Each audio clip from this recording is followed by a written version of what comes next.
Today, I'd like to talk about how Christianity was formed and how it changed along the way. Christianity originated in the first century as a movement within Judaism.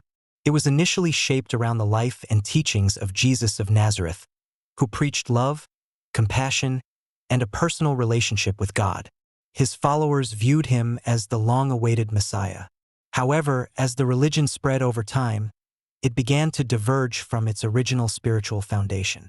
Cultural, political, and theological influences contributed to shifts in doctrine and practice, leading to significant challenges that continue to affect Christianity today. These include doctrinal distortions, institutionalization, and a move away from Jesus' original message of love and service. From Judaism to Christianity, a shift in faith. In the early stages, the followers of Jesus did not see themselves as founding a new religion. Instead, they remained within the framework of Jewish tradition, simply believing that Jesus was the fulfillment of messianic prophecy. They continued to observe Jewish customs and laws while proclaiming Jesus as the Christ. This stage reflects a transitional period in which faith in Jesus coexisted with Jewish religious identity. The shift from Judaism to Christianity occurred gradually as theological differences grew and the followers of Jesus began to form a separate religious identity. Paul's atonement doctrine and the distortion of Christianity. Paul taught that Jesus died as a substitute for sinners, a belief known as the doctrine of atonement. According to this view, Jesus' death was essential for the salvation of humanity, as it satisfied the demands of divine justice. While this theology offered comfort to believers seeking forgiveness, it also redefined the meaning of Jesus' mission. Instead of focusing on his example of selfless love and his call to spiritual transformation, the emphasis shifted toward the necessity of his sacrificial death. This theological framework gradually overshadowed Jesus' lived message and led to a version of Christianity more concerned with belief in doctrines than with embodying his way of life. As a result, many of Jesus' original values, compassion, humility, and service, were eclipsed by a focus on guilt, sin, and salvation through blood. Formation of the canon and the authority of Scripture. In the early centuries of Christianity, a wide variety of texts circulated among the different communities of believers. These included numerous Gospels, letters, and apocalyptic writings, each offering different perspectives on the life and teachings of Jesus. As the Christian movement expanded, the need arose for a unified set of authoritative scriptures. This process culminated in events such as the Council of Nicaea in the 4th century, where church leaders deliberated on which texts were to be accepted as canonical. Over time, certain writings were deemed divinely inspired, while others were excluded. By the late 4th century, the biblical canon as we know it today was largely established. This formalization of Scripture gave the Bible immense religious authority, shaping Christian theology and practice for centuries. However, the selection process was influenced not only by spiritual concerns, but also by political and doctrinal considerations, which raises important questions about how the Bible came to hold its current form and status. From the religion of Jesus to a religion about Jesus. The original faith that Jesus practiced and preached was deeply rooted in a personal relationship with God and a commitment to brotherhood among all people. His message was about living a life of compassion, humility, and service, centered on the love of God. However, over time, Christianity evolved from this simple, powerful faith into a religion that focused more on Jesus himself, his divinity, his death, and his resurrection.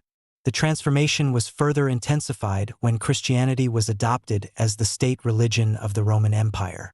Political motives and theological debates contributed to the deification of Jesus and the emphasis on salvation through belief in him rather than the emulation of his life.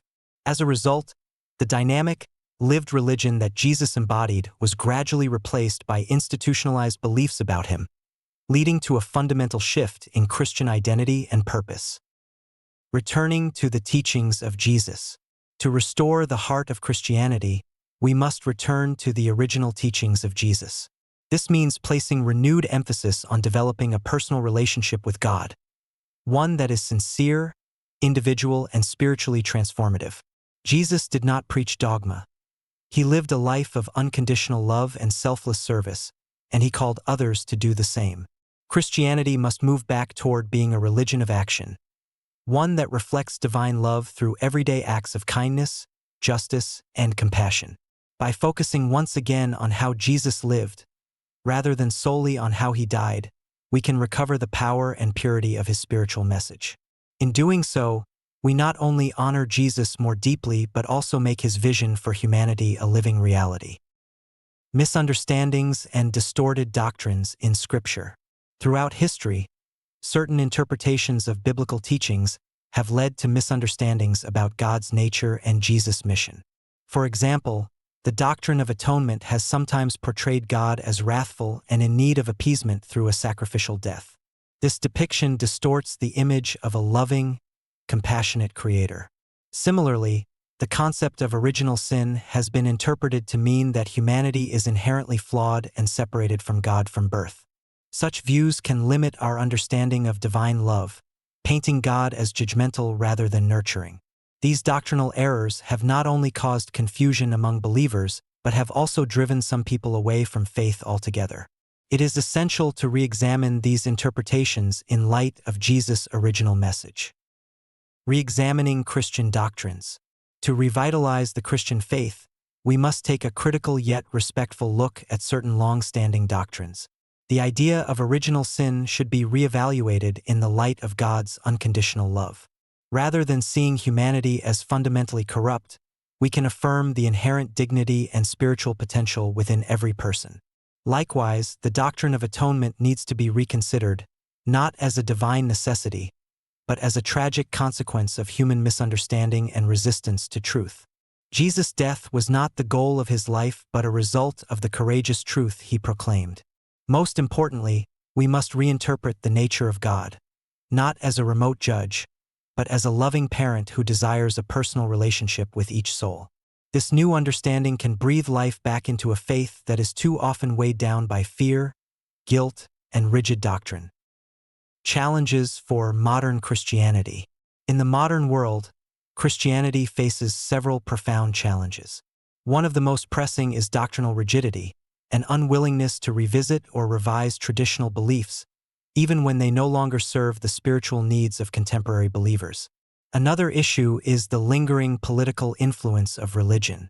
The entanglement of faith and political power has often compromised the moral integrity of the Church and hindered its spiritual mission. Additionally, the growing culture of materialism poses a threat to spiritual values.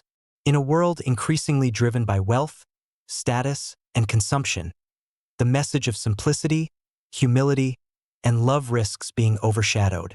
For Christianity to remain relevant and transformative, it must respond to these challenges with openness, courage, and a return to its deepest spiritual roots.